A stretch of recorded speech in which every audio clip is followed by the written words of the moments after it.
branding because it was burning a mark in a cow's rug, basically, so that if your cow turned up on somebody else's ranch, or your steer or whatever, you could say, hey, that's mine, it's got my brand burnt into its rug. That's how it started. Well, it may have started before then, but that's, as I understand it, how it started. And then it turned into, I made this. It's got my reputation, it's different from anybody else's, that's why it's a Ford, I'm Henry Ford, that's a Ford, I made it. Or I made this razor blade, my name's Gillette, whatever. Now it's a whole neurological performance. And it's basically a word that means file in your mind. So if I was a BMW addict, which I'm not, I would have a file in my mind named BMW, and I would put all the attributions that I make to BMW, which they suggest to me, probably, into that file.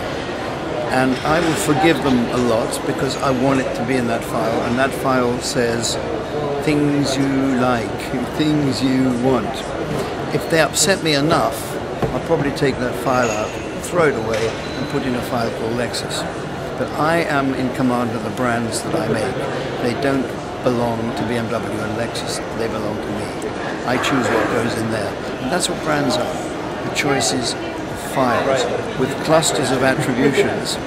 And the job of a company that wants to have a successful brand is to send you signals with which you will argue or affirm probably some preconceptions that you've already got, which maybe come from quite a while ago.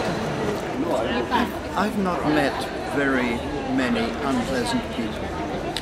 You know, most of the people I meet in business or in life generally, most people are engageable, most people are open-minded, and most people are relatively reasonable. I hope I am myself. So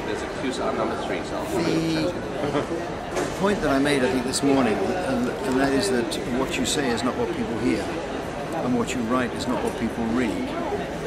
You know, if I give a talk and there's 3,000 people, I give 3,000 talks.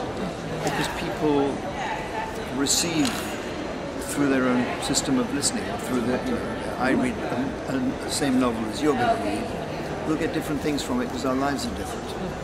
And I think most people will understand that. So when you understand that and you're talking about helping a company communicate what it is about itself that's different,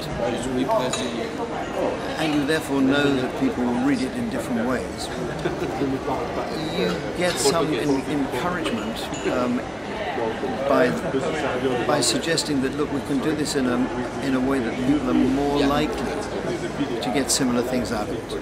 And I think, for example, authenticity is quite a powerful thing. If people are inauthentic, or people are saying things in a superficial way, it goes past most people. They won't even bother to, they won't even retain it.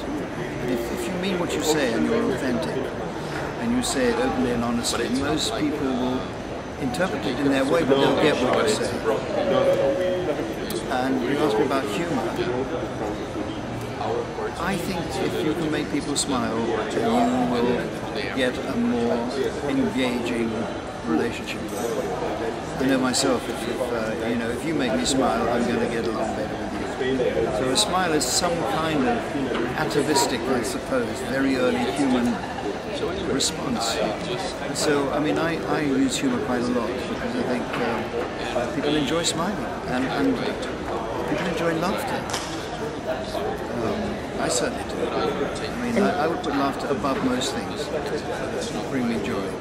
And for your clients who typically are more... Sorry, again? And for your clients who come from a background that is has more gravitas, or who feel that indicating seriousness means managing money better or being more authentic. Well, that's fine, I think. I mean, managing money, if you don't manage money properly, you end up in trouble.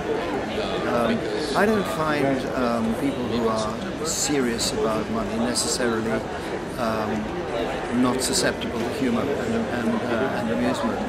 So I think humour is part of life. So is taking certain things seriously.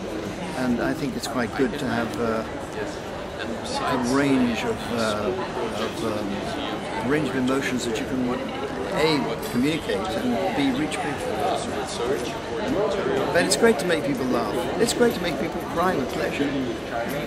It's great to be so persuasive that people just are not going to argue with you because you've got your facts so straight. There was a senator recently who made a speech. His first name was Bernie, I can't remember his second name. And he was saying to Obama in Congress, I think, that the US is what we used to call a banana republic. In other words, too few people own too much of the wealth.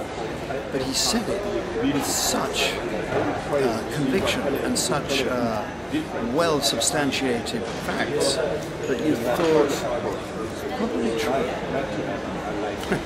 So the truth is not a bad weapon.